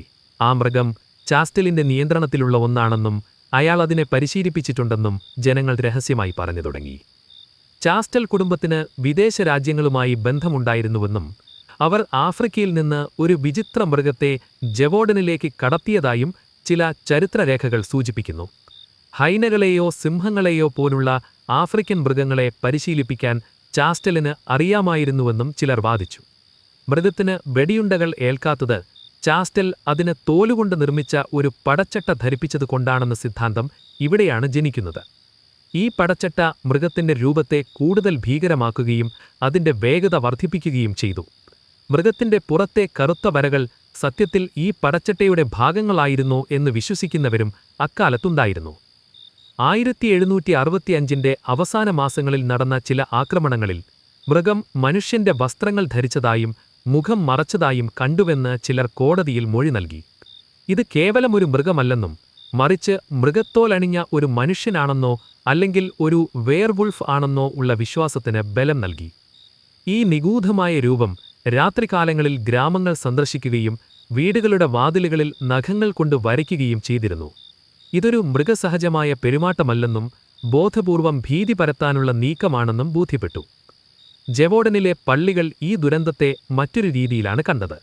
ബിഷപ്പിന്റെ നേതൃത്വത്തിൽ പള്ളികളിൽ നടന്ന പ്രസംഗങ്ങൾ ജനങ്ങളിൽ കുറ്റബോധം വളർത്തി. ജവോഡൻ കാഴ്ചവെച്ച പാപങ്ങൾക്കുള്ള പ്രായശ്ചിത്തമായാണ് ഈ രക്തരക്ഷസ് വന്നതെന്നായിരുന്നു അവരുടെ വാദം. ജനങ്ങൾ പശ്ചാത്താപം പ്രകടിപ്പിക്കാത്തതിനാലാണ് വെടിയുണ്ടകൾ മൃഗത്തിന് ഏൽക്കാത്തതെന്ന് അവർ പ്രഖ്യാപിച്ചു. പള്ളികളിൽ നിന്ന് ശുദ്ധീകരിച്ച ജലം തളിച്ചുകൊണ്ട് വീടുകൾ സംരക്ഷിക്കാൻ ഗ്രാമവാസികൾ ശ്രമിച്ചു. എന്നാൽ ഇത്തരം മതപരമായ അനുഷ്ഠാനങ്ങൾക്കിടയിലും കൊലപാതകങ്ങൾ തുടർന്നുകൊണ്ടിരുന്നു. വിശ്വാസവും ഭീതിയും കലർന്ന ഒരന്തരീക്ഷത്തിൽ ജവോഡൻ ജനത ശ്വാസം മുട്ടി. ഈ കാലഘട്ടത്തിലെ കൊലപാതകങ്ങളിൽ കണ്ട മറ്റൊരു പ്രത്യേകത ഇരകളുടെ വസ്ത്രങ്ങൾ നീക്കം ചെയ്യപ്പെട്ടിരുന്നു എന്നതാണ്. ഒരു സാധാരണ മൃഗത്തിന് ഒരിക്കലും വസ്ത്രങ്ങളിലെ തുന്നലുകൾ അഴിക്കാനോ അത് മാറ്റിയിടാനോ കഴിയില്ല. ഇത് മൃഗത്തോടൊപ്പം ഒരു മനുഷ്യൻ കൂടി ഉണ്ടെന്നുള്ള വാദത്തിന് അടിവരയിട്ടു. കൊലപാതക സ്ഥലങ്ങളിൽ വലിയ മൃഗത്തിന്റെ പാദമുദ്രകൾക്കൊപ്പം തന്നെ മനുഷ്യന്റെ ബൂട്ട് പാദങ്ങളും കണ്ടതായി റിപ്പോർട്ടുകൾ വന്നു. ആരെങ്കിലും ഒരാൾ ഈ മൃഗത്തെ ഇരകളിലേക്ക് നയിക്കുന്നുണ്ടായിരുന്നുവെന്ന ഭീകരമായ സത്യം ജവോഡൻ തിരിച്ചറിഞ്ഞു. ഈ രഹസ്യം അറിയുന്നവർ അത് പുറത്തു പറയാൻ ഭയന്നു. കാരണം അത് ഗ്രാമത്തിനകത്തുള്ള ആരെങ്കിലും തന്നെയായിരുന്നു. ശാസ്ത്രീയമായ വീക്ഷണകോണിൽ നിന്ന് നോക്കുമ്പോൾ ഇതൊരു ഹൈബ്രിഡ് ജീവിയാകാനാണ് സാധ്യതയെന്ന് ആധുനിക ഗവേഷകർ കരുതുന്നു. ഒരു വലിയ ചെന്നായയെയും യുദ്ധത്തിനുപയോഗിക്കുന്ന വലിയ നാടൻ നായ്ക്കളെയും തമ്മിൽ ഇണചേർത്തുണ്ടാക്കിയെടുത്ത ഒന്നാകാമിത്. ഇത്തരത്തിലുണ്ടായ ജീവികൾക്ക് ചെന്നായിയുടെ ക്രൂരതയും നായ്ക്കളുടെ ബുദ്ധിശക്തിയും ഉണ്ടാകാറുണ്ട്. ചാസ്റ്റൽ കുടുംബം ഇത്തരമൊരു പരീക്ഷണം നടത്തിയിരിക്കാമെന്നും അത് നിയന്ത്രണാതീതമായി മാറിയതാകാമെന്നും കരുതപ്പെടുന്നു. എങ്കിലും ആ മൃഗത്തിന്റെ ഭീമാകാരമായ രൂപം അക്കാലത്തെ വേട്ടക്കാരെ സംബന്ധിച്ച് അമാനുഷികമായിരുന്നു. മൃഗം ആക്രമിക്കുന്ന സമയത്ത് ചിലപ്പോൾ വിചിത്രമായ ശബ്ദങ്ങൾ പുറപ്പെടുവിച്ചിരുന്നു എന്ന് രക്ഷപ്പെട്ടവർ പറയുന്നു. ഇത് മൃഗസഹജമായ ഓരിയിടലല്ല, മറിച്ച് മനുഷ്യരുടെ ചിരിക്ക് സമാനമായ ഒരു ശബ്ദമായിരുന്നു. ഈ ഹൈനച്ചിരി കേൾക്കുമ്പോൾ തന്നെ ജനങ്ങൾ ഭയത്താൽ തളർന്നു പോകാറുണ്ടായിരുന്നു. മൃഗത്തിന്റെ കണ്ണുകൾ രാത്രിയിൽ തിളങ്ങുന്നത് കണ്ടവർ പറഞ്ഞത് അത് 2 അഗ്നിഗോളങ്ങൾ പോലെയാണെന്നാണ്. ഇരകളെ കൊല്ലുന്നതിന് മുൻപ് അതവരെ ദീർഘനേരം നിരീക്ഷിക്കുകയും അവരുടെ ഭയം ആസ്വദിക്കുകയും ചെയ്യുന്നതായി തോന്നി. ജവോഡനിലെ മലനിരകളിൽ നിന്ന് രാത്രികാലങ്ങളിൽ കേൾക്കുന്ന ഈ വിചിത്ര ശബ്ദങ്ങൾ ഇന്നും അവിടുത്തെ പഴമക്കാരുടെ ഓർമ്മകളിൽ ഭീതി നിറയ്ക്കുന്നു. ജവോഡനിലെ സ്ത്രീകളും കുട്ടികളും മാത്രമായിരുന്നില്ല ഇത്തവണത്തെ ലക്ഷ്യം. കരുത്തരായ വേട്ടക്കാരെപ്പോലും മൃഗം നേരിട്ട് വെല്ലുവിളിച്ചു.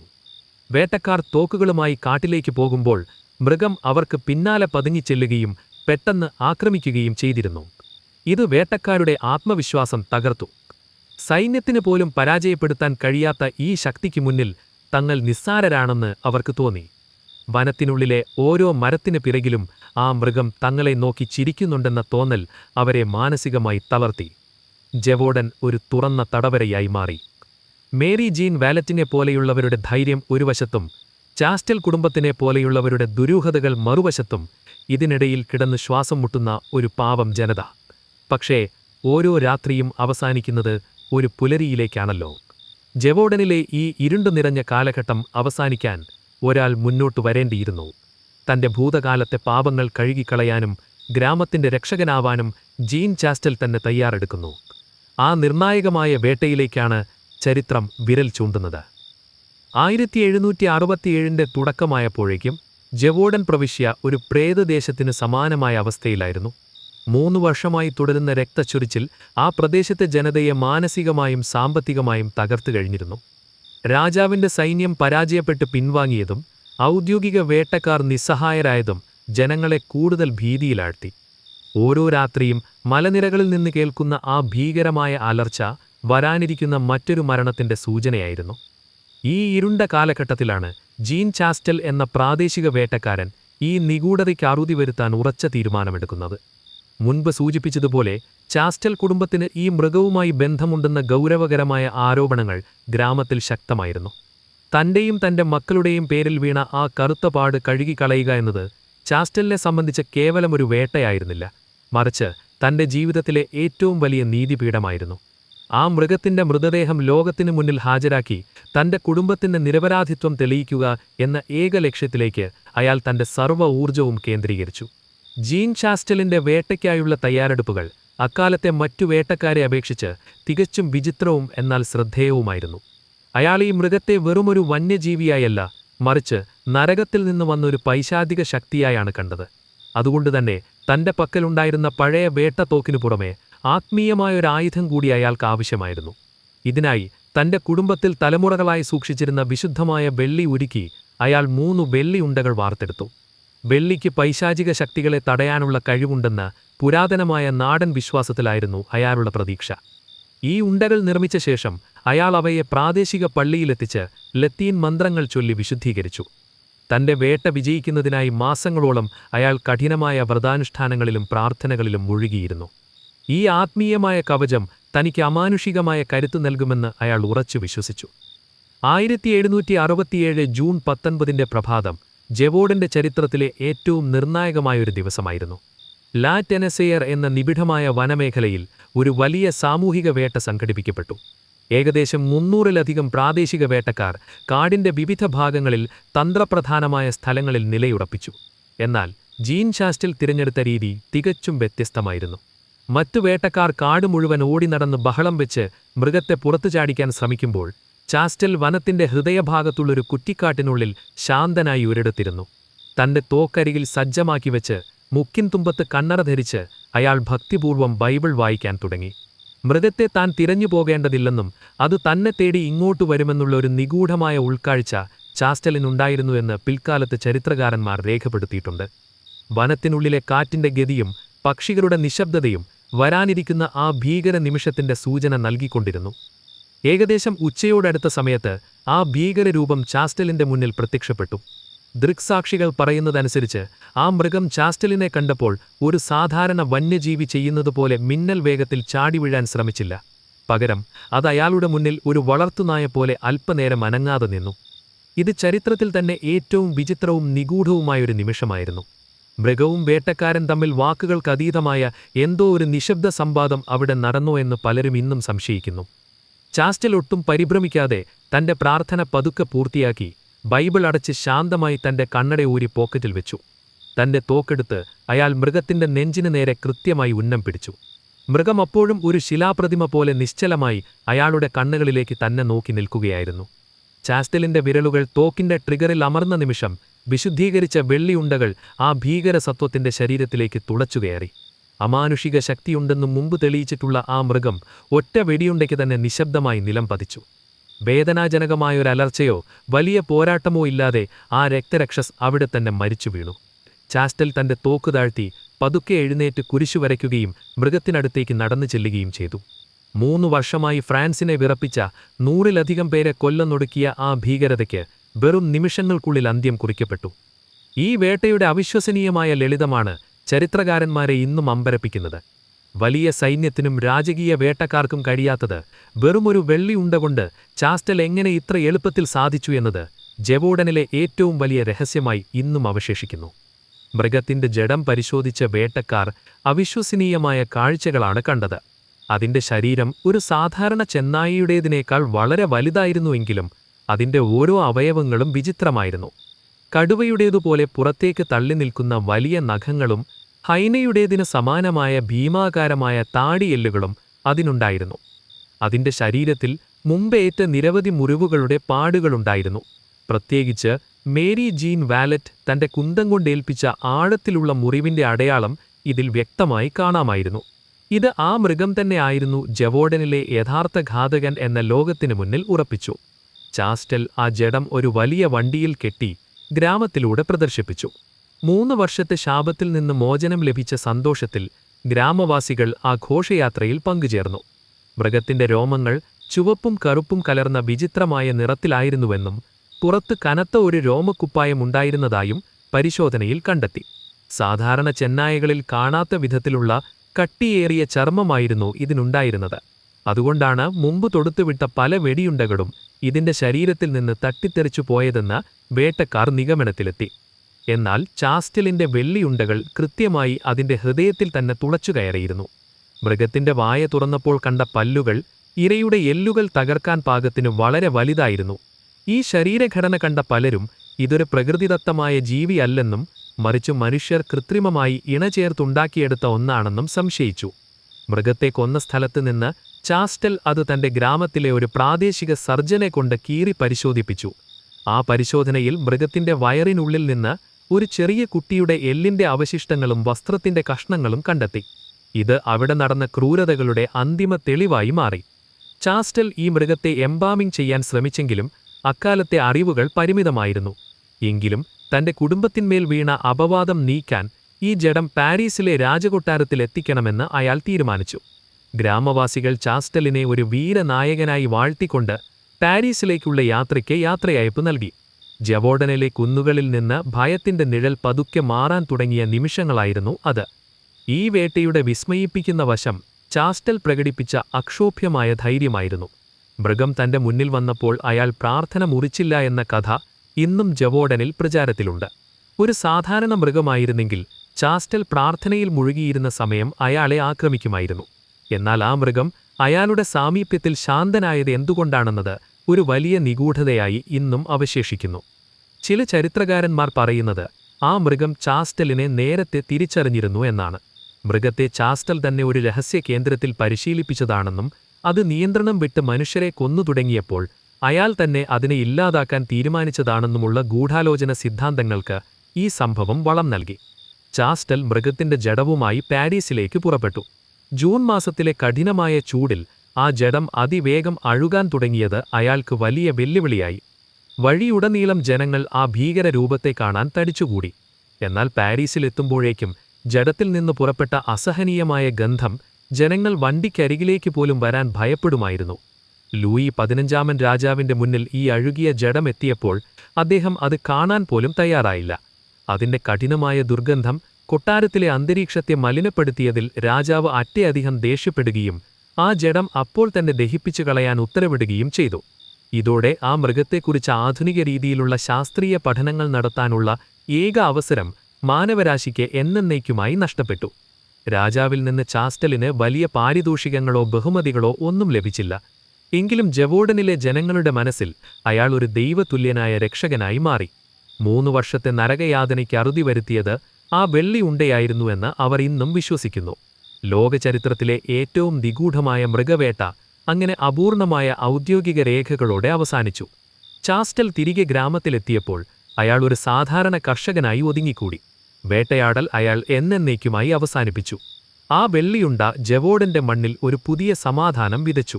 വനങ്ങളിൽ നിന്ന് കേട്ടിരുന്ന ആ ഭീകരമായ അലർച്ചകൾ എന്നേക്കും നിശബ്ദമായി. ഭയത്തിനു പകരം ശാന്തിയുടെ ഒരു പുലരി ജവോർഡനിൽ ഉദിച്ചുകഴിഞ്ഞിരുന്നു. ഒരു മൃഗത്തിന്റെ ക്രൂരതയ്ക്കും ഒരു ജനതയുടെ പോരാട്ടത്തിനും അവിടെ അറുതിയായി. എന്നാൽ ആ മൃഗം സത്യത്തിൽ എന്തായിരുന്നു? അതൊരു സാധാരണ ചെന്നായിയായിരുന്നോ അതോ മറ്റൊരു വിചിത്ര ജീവിയായിരുന്നോ? ആധുനികകാലത്തെ നിഗമനങ്ങളും ശാസ്ത്രീയമായ വിശകലനങ്ങളും ഈ നിഗൂഢതയെ എങ്ങനെ കാണുന്നു? 600-ലധികം കൊല്ലപ്പെട്ടവരുടെ ആത്മാക്കൾ ഇന്നും ആ മലനിരകളിൽ അലയുന്നുണ്ടോ? ഈ ചോദ്യങ്ങൾക്കുള്ള ഉത്തരങ്ങളിലൂടെയാണ് ബീസ്റ്റ് ഓഫ് ജവോർഡന്റെ രഹസ്യങ്ങൾ വെളിപ്പെടുന്നത്. ആധുനിക കാലത്തെ ശാസ്ത്രജ്ഞർ ഈ മൃഗത്തെക്കുറിച്ച് വ്യത്യസ്തമായ നിഗമനങ്ങളാണ് മുന്നോട്ടുവയ്ക്കുന്നത്. പാരീസിലെ നാച്ചുറൽ ഹിസ്റ്ററി മ്യൂസിയത്തിലെ അവശേഷിക്കുന്ന ചില പഴയ കുറിപ്പുകൾ പ്രകാരം ആന്റോൺ മുമ്പ് കൊന്ന ചെന്നായ ഒരു സാധാരണ മൃഗമായിരുന്നുവെങ്കിൽ ചാസ്റ്റൽ കൊന്നത് തികച്ചും വിചിത്രമായ ഒന്നായിരുന്നു. ചില ക്രിപ്റ്റോസുവോളജിസ്റ്റുകൾ വാദിക്കുന്നത് അതൊരു ഹൈന ആയിരിക്കാം എന്നാണ്. ആഫ്രിക്കയിൽ നിന്ന് ഫ്രാൻസിലേക്ക് നാവികർ വഴി കടത്തിക്കൊണ്ടുവന്ന ഒരു ഹൈനയെ ചാസ്റ്റൽ കുടുംബം പരിശീലിപ്പിച്ചിരിക്കാമെന്ന സിദ്ധാന്തത്തിന് ഇത് ബലം നൽകുന്നു. ഹൈനയുടെ താടിയെല്ലുകൾക്ക് മനുഷ്യന്റെ എല്ലുകൾ തകർക്കാൻ ശക്തിയുണ്ട്. ഹൈനയുടെ പുറത്തെ രോമങ്ങളും അതിന്റെ വിചിത്രമായ കരച്ചിലും ദൃക്സാക്ഷികൾ വിവരിച്ച മനുഷ്യന്റേതുപോലെയുള്ള ചിരിയുമായി അത്ഭുതകരമായി ഒത്തുപോകുന്നുണ്ട്. എന്നാൽ ഒരു ഹൈനയ്ക്ക് ഫ്രാൻസിലെ അതിശൈത്യത്തെ എങ്ങനെ അതിജീവിക്കാൻ കഴിഞ്ഞു എന്നത് ഈ സിദ്ധാന്തത്തിലെ വലിയൊരു ചോദ്യചിഹ്നമാണ്. മറ്റൊരു പ്രധാന സിദ്ധാന്തം ഇതൊരു സങ്കരയിനം ചെന്നായയായിരുന്നു എന്നതാണ്. ഒരു വലിയ കാട്ടുചെന്നായയും അക്കാലത്തെ യുദ്ധങ്ങൾക്കായി ഉപയോഗിച്ചിരുന്ന കരുത്തരായ മാസ്റ്റിഫ് നായ്ക്കളും തമ്മിൽ ഇണചേർന്നുണ്ടായ ജീവിയാകാം ഇത്. ഇത്തരം ജീവികൾക്ക് മനുഷ്യരോടുള്ള സഹജമായ ഭയം കുറവായിരിക്കും എന്നതുമാത്രമല്ല, അവയ്ക്ക് മനുഷ്യന്റെ ബുദ്ധിയും ചെന്നായയുടെ വേട്ടയാടൽ പാടവവും ഒരേപോലെ ഉണ്ടായിരിക്കും. ഈ മൃഗത്തിനു പുറത്ത് കട്ടിയുള്ള ചർമ്മമുണ്ടായിരുന്നുവെന്ന ദൃക്സാക്ഷി മൊഴികൾ നോക്കുമ്പോൾ ആരെങ്കിലും ഇതിനെ ബോധപൂർവം ഒരു കൊലയാളി യന്ത്രമായി പരുവപ്പെടുത്തിയതാകാമെന്ന് കരുതേണ്ടിവരും. ചാസ്റ്റലിന്റെ മകൻ ജീൻ പിയറിന് വിദേശ മൃഗങ്ങളെ കൈകാര്യം ചെയ്യാനുള്ള അറിവുണ്ടായിരുന്നുവെന്നത് ഈ സംശയത്തെ ബലപ്പെടുത്തുന്നു. ചിലപ്പോൾ ഇതൊരു പരീക്ഷണശാലയിലെ സൃഷ്ടി പോലെ ജനങ്ങളെ ഭയപ്പെടുത്താൻ ആരോ ഉപയോഗിച്ചതാകാം. 1764 മുതൽ 1767 വരെയുള്ള കാലയളവിൽ ജവോർഡനിൽ നടന്ന നാശനഷ്ടങ്ങൾ മാനുഷികമായി വിവരിക്കാൻ കഴിയാത്തത്ര വലുതായിരുന്നു. ഔദ്യോഗിക കണക്കുകൾ പ്രകാരം 210-ലധികം ആക്രമണങ്ങൾ നടന്നു. ഇതിൽ 113 പേർ കൊല്ലപ്പെടുകയും 49 പേർക്ക് മാരകമായി പരിക്കേൽക്കുകയും ചെയ്തു. മരിച്ചവരിൽ പകുതിയിലധികം പേരും 15 വയസ്സിന് താഴെയുള്ള കുട്ടികളായിരുന്നു. ഈ കണക്കുകൾ കേവലം നമ്പറുകളല്ല, മറിച്ച് ഒരു പ്രവിശ്യയെ തന്നെ മാനസികമായി തകർത്തുകളഞ്ഞ വലിയൊരു ദുരന്തത്തിന്റെ രേഖകളാണ്. ഓരോ ഗ്രാമത്തിലെയും മരണ രജിസ്റ്ററുകളിൽ മൃഗത്താൽ ദാരുണമായി കൊല്ലപ്പെട്ടു എന്ന കുറിപ്പ് ഇന്നും കാണാൻ സാധിക്കും. ഇത്രയധികം കൊലപാതകങ്ങൾ ഒരു മൃഗം മാത്രം ചെയ്തതാണോ അതോ ഒരേ രൂപത്തിലുള്ള ഒന്നിലധികം മൃഗങ്ങൾ ഉണ്ടായിരുന്നോ എന്ന ചോദ്യം ഇന്നും പൂർണ്ണമായും ഉത്തരം ലഭിക്കാതെ അവശേഷിക്കുന്നു. ചില കൊലപാതകങ്ങൾ ഒരേ സമയം വിവിധ സ്ഥലങ്ങളിൽ നടന്നത് ഒന്നിലധികം മൃഗങ്ങളുടെ സാന്നിധ്യം ശരിവയ്ക്കുന്ന തെളിവുകളാണ്. ഈ ചരിത്ര സംഭവം ഫ്രഞ്ച് സംസ്കാരത്തെയും സാഹിത്യത്തെയും ആഴത്തിൽ സ്വാധീനിച്ചു. 19-ാം നൂറ്റാണ്ടിലെ പ്രശസ്ത എഴുത്തുകാരനായ റോബർട്ട് ലൂയി സ്റ്റീവൻസൺ തന്റെ ട്രാവൽസ് വിത്ത് എ ഡോങ്കി എന്ന പുസ്തകത്തിൽ ഈ മൃഗത്തെക്കുറിച്ച് വിറയലോടെ പരാമർശിച്ചിട്ടുണ്ട്. ആധുനിക സിനിമകളായ ബ്രദർഹുഡ് ഓഫ് ദ വൂൾഫ് പോലുള്ളവ ഈ നിഗൂഢതയെ പുതിയ തലമുറയ്ക്ക് മുന്നിൽ പുനരാവിഷ്കരിച്ചു. ഈ സിനിമകളിൽ ചിത്രീകരിക്കുന്നതുപോലെ അതൊരു നിഗൂഢമായ മതസംഘടനയുടെ സൃഷ്ടിയായിരുന്നുവോ എന്ന രാഷ്ട്രീയ ചിന്ത ഇന്നും ചരിത്രപ്രേമികളെ ആവേശഭരിതരാക്കുന്നു. ജെവോഡൻ എന്ന പ്രദേശം ഇന്ന് സഞ്ചാരികളുടെ ഒരു പ്രധാന ഭീതിതര കേന്ദ്രമാണ്. അവിടെ എത്തുന്നവർക്ക് ആ പഴയ ശവകുടീരങ്ങളും പള്ളികളിലെ രേഖകളും ഇന്നും കാണാൻ സാധിക്കും. ചരിത്രം ഇവിടെ നിശബ്ദമായി ഓരോ സഞ്ചാരിയുടെയും ചെവിയിൽ ആ പൈശാചിക രൂപത്തിന്റെ കഥകൾ മന്ത്രിച്ചുകൊണ്ടിരിക്കുന്നു. ജെവോഡനിലെ സെയിന്റ് റോച്ച് എന്ന മലയോര ഗ്രാമത്തിൽ ഇന്ന് ജീൻ ചാസ്റ്റലിന്റെയും ആ മൃഗത്തിന്റെയും വലിയ പ്രതിമകൾ സ്ഥാപിച്ചിട്ടുണ്ട്. ഈ പ്രതിമകൾ വെറുമൊരു സ്മാരകമല്ല, മറിച്ച് അമാനുഷികമായ ഭയത്തിനു മുന്നിൽ മനുഷ്യൻ നടത്തിയ അതിജീവനത്തിന്റെ അടയാളമാണ്. മുൻപ് ഭയത്തോടെ മാത്രം നോക്കിക്കണ്ടിരുന്ന നിബിഡമായ വനമേഖലകൾ ഇന്ന് ചരിത്രപാതകളായി മാറിയിരിക്കുന്നു. എങ്കിലും അവിടത്തെ പഴമക്കാർ വിശ്വസിക്കുന്നത് ആ മൃഗത്തിന്റെ പിൻഗാമികൾ ഇന്നും ആഴമേറിയ ഗുഹകളിൽ ഉറങ്ങുന്നുണ്ട് എന്നാണ്. ഈ പ്രതിമകൾക്ക് മുന്നിൽ നിന്ന് നോക്കുമ്പോൾ നമുക്ക് പ്രകൃതിയും മനുഷ്യനും തമ്മിലുള്ള പോരാട്ടത്തിന്റെ തീവ്രത ബോധ്യപ്പെടും. ചാസ്റ്റൽ ഒരു നായകനാണോ അതോ തന്റെ തെറ്റുകൾ മറയ്ക്കാൻ മൃഗത്തെ കൊന്ന ഒരു വില്ലനാണോ എന്ന ചർച്ചകൾ ഇന്നും ഫ്രഞ്ച് ചരിത്രകാരന്മാരുടെ ഇടയിൽ സജീവമാണ്. ഫ്രഞ്ച് ഭരണകൂടത്തിന്റെ പരാജയമായിരുന്നു ജെവോഡനിലെ രക്തച്ചൊരിച്ചിൽ ഇത്രയധികം നീണ്ടുപോകാൻ പ്രധാന കാരണമെന്ന് രാഷ്ട്രീയ നിരീക്ഷകർ വിലയിരുത്തുന്നു. ലൂയി 15-ാമൻ രാജാവിന്റെ ഭരണകൂടം ഈ പ്രശ്നത്തെ ഒരു ക്രമസമാധാന പ്രശ്നമായി കാണുന്നതിൽ വരുത്തിയ വീഴ്ചയാണ് 100-ലധികം ജീവനുകൾ നഷ്ടപ്പെടാനിടയാക്കിയത്. സൈനികരെ അയക്കുന്നതിലും വേട്ടക്കാരെ നിയോഗിക്കുന്നതിലുമുണ്ടായ ഏകോപനമില്ലായ്മയും പാരീസിലിരുന്ന രാജാവിന്റെ ധാർഷ്ട്യവും മൃഗത്തിന് അനുകൂലമായി മാറി. ഒരു പാവപ്പെട്ട ജനതയെ അവരുടെ വിധിക്ക് വിട്ടുകൊടുത്ത ഭരണകൂടത്തിന്റെ ക്രൂരത ഫ്രഞ്ച് വിപ്ലവത്തിന്റെ വിത്തുകൾ ആ പാടങ്ങളിൽ പാകിയെന്ന് കരുതുന്നവരുണ്ട്. സാധാരണക്കാരന്റെ ജീവന് രാജാവിന്റെ കൊട്ടാരത്തിൽ പുല്ലുവില പോലുമില്ലെന്ന് തെളിയിക്കുന്നതായിരുന്നു ഈ 3 വർഷങ്ങൾ. ഈ മൃഗത്തെക്കുറിച്ച് നിലനിൽക്കുന്ന മറ്റൊരു സിദ്ധാന്തം അതൊരു മെസോണിക് ഹിറ്റ് പോലുള്ള വംശനാശം സംഭവിച്ച പ്രാചീന മാംസഭുക്ക് ജീവിയായിരുന്നു എന്നാണ്. ഭൂമിക്കടിയിലെ രഹസ്യ ഗുഹകളിലോ അല്ലെങ്കിൽ ആരും കടന്നു ചെല്ലാത്ത ഉൾവനങ്ങളിലോ ഇത്തരം വംശനാശം സംഭവിക്കാത്ത ജീവികൾ അവശേഷിച്ചിട്ടുണ്ടാകാം എന്ന് ചില ക്രിപ്റ്റോസൂവോളജിസ്റ്റുകൾ വിശ്വസിക്കുന്നു. എന്നാൽ ഇതിന് ശക്തമായ ഫോസിൽ തെളിവുകളില്ല. എന്നിരുന്നാലും മൃഗത്തിന്റെ വിചിത്രമായ ശരീരഘടനയും അതിന്റെ നഖങ്ങളുടെ പ്രത്യേകതയും സാധാരണ ചെന്നായകളിൽ കാണപ്പെടാത്തതാണ്. വംശനാശം സംഭവിച്ചു എന്ന് കരുതപ്പെടുന്ന പല ജീവികളും ഒറ്റപ്പെട്ട മലനിരകളിൽ അതിജീവിക്കാറുണ്ടെന്ന നിഗമനത്തെ പൂർണ്ണമായും തള്ളിക്കളയാനാവില്ല. പ്രകൃതി ഇന്നും മനുഷ്യന് വെളിപ്പെടുത്തിയിട്ടില്ലാത്ത പല രഹസ്യങ്ങളും ജെവോഡനിലെ കാണികളിൽ ഒളിപ്പിച്ചിട്ടുണ്ടാകാം. ജെവോഡനിലെ ആക്രമണങ്ങൾ ചാസ്റ്റലിന്റെ വെടിയുണ്ടയോടെ അവസാനിച്ചുവെങ്കിലും അതിനുശേഷമുള്ള ദശകങ്ങളിൽ ഫ്രാൻസിന്റെ മറ്റു ഭാഗങ്ങളിൽ സമാനമായ ആക്രമണങ്ങൾ റിപ്പോർട്ട് ചെയ്യപ്പെട്ടു. ബീസ്റ്റ് ഓഫ് ലുസെയർ പോലുള്ള പിൽക്കാല സംഭവങ്ങൾ ജെവോഡന്റെ ഒരു തുടർച്ചയാണോ എന്നക്കാലത്ത് വലിയ സംശയങ്ങൾ ഉയർത്തിയിരുന്നു. ഇത് സൂചിപ്പിക്കുന്നത് ഇത്തരം ഭീകരമൃഗങ്ങൾ ഫ്രാൻസിലെ വനങ്ങളിൽ പണ്ടുമുതൽക്കേ ഉണ്ടായിരുന്നു എന്നാണ്. എന്നാൽ ജെവോഡനിലെ മൃഗത്തിന് ലഭിച്ച അത്രയും അന്താരാഷ്ട്ര പ്രചാരം മറ്റൊന്നിനും ലഭിച്ചില്ല. അതിനുള്ള കാരണം അവിടെ നടന്ന കൊലപാതകങ്ങളിലെ കൃത്യതയും ക്രൂരതയും തന്നെയായിരുന്നു. മനുഷ്യനെ മാത്രം ലക്ഷ്യം വെച്ച് വേട്ടയാടാൻ പഠിച്ച ഒരു പ്രത്യേക ജീവിയുടെ സാന്നിധ്യം ജെവോഡനെ ലോകഭൂപടത്തിൽ ഭീതിയോടെ അടയാളപ്പെടുത്തി. ഇന്ന് നാം ജെവോഡനിലെ പഴയ രേഖകൾ പരിശോധിക്കുമ്പോൾ അത് മനുഷ്യന്റെ അടിസ്ഥാനപരമായ ഭയത്തെയും സങ്കല്പങ്ങളെയും എങ്ങനെ സ്വാധീനിക്കുന്നു എന്ന് കൃത്യമായി മനസ്സിലാക്കാം. ഒരു സാധാരണ വന്യമൃഗത്തെ ഒരു പിശാചായി ചിത്രീകരിക്കാൻ മനുഷ്യന്റെ ഭാവനയ്ക്ക് എളുപ്പത്തിൽ കഴിയും. എന്നാൽ ജെവോഡന്റെ കാര്യത്തിൽ അത് വെറും ഭാവനയായിരുന്നില്ല. അവിടെ ഒഴുകിയ ചോരയും ചിതറിക്കിടന്ന കുരുന്നുകളുടെ മൃതദേഹങ്ങളും പച്ചയായ യാഥാർത്ഥ്യമായിരുന്നു. പള്ളികളും ഗവൺമെന്റും ശാസ്ത്രജ്ഞരും ഈ സംഭവത്തെ തങ്ങളുടെ താൽപ്പര്യങ്ങൾക്കനുസൃതമായി ഓരോ രീതിയിൽ വ്യാഖ്യാനിച്ചു. ഈ വ്യാഖ്യാനങ്ങൾക്കിടയിൽ യഥാർത്ഥ മൃഗം ആരായിരുന്നു എന്ന ചോദ്യം ഇന്നും വനത്തിലെ നിശബ്ദതയിൽ ഒളിഞ്ഞിരിക്കുന്നു. ആ രഹസ്യം എന്നേക്കുമായി ജീൻ ചാസ്റ്റലിന്റെ ശവകുടീരത്തോടൊപ്പം മണ്ണിലേക്ക് കുഴിച്ചു മൂടപ്പെട്ടു. ജെവോഡനിലെ ആ ഭീകരരൂപിയെക്കുറിച്ചുള്ള ഈ കഥ കേട്ടുകഴിഞ്ഞപ്പോൾ നിങ്ങൾക്കെന്തു തോന്നുന്നു? ഇതിൽ ചാസ്റ്റൽ കുടുംബവും ആ ചെന്നായിയും തമ്മിൽ ഏതെങ്കിലും തരത്തിലുള്ള രഹസ്യബന്ധമുണ്ടെന്ന് നിങ്ങൾ വിശ്വസിക്കുന്നുണ്ടോ? ജീൻ ചാസ്റ്റൽ തന്നെ ഒടുവിൽ ആ മൃഗത്തെ വെടിവെച്ചിട്ടതും അദ്ദേഹത്തിന്റെ ദുരൂഹമായ പശ്ചാത്തലവും വെച്ച് നോക്കുമ്പോൾ ഇതിനു പിന്നിൽ വലിയൊരു ഗൂഢാലോചന നടന്നതായി തോന്നുന്നുണ്ടോ? അതുപോലെ തന്നെ ആ മൃഗത്തോടൊപ്പം അതിനെ കൃത്യമായി നയിക്കാനും പരിശീലിപ്പിക്കാനും മറ്റൊരു മനുഷ്യൻ കൂടെ ഉണ്ടായിരുന്നോ? നിങ്ങളുടെ അഭിപ്രായങ്ങൾ താഴെ കമന്റായി രേഖപ്പെടുത്തൂ. ഈ വീഡിയോ നിങ്ങൾക്കിഷ്ടപ്പെട്ടുവെങ്കിൽ ലൈക്ക് ചെയ്യാനും സുഹൃത്തുക്കളിലേക്ക് ഷെയർ ചെയ്യാനും മറക്കരുത്. കൂടുതൽ ഇതുപോലെയുള്ള നിഗൂഢമായ കഥകൾക്കായി ഈ ചാനൽ സബ്സ്ക്രൈബ് ചെയ്യാനും മറക്കരുത്. നന്ദി, വീണ്ടും കാണാം.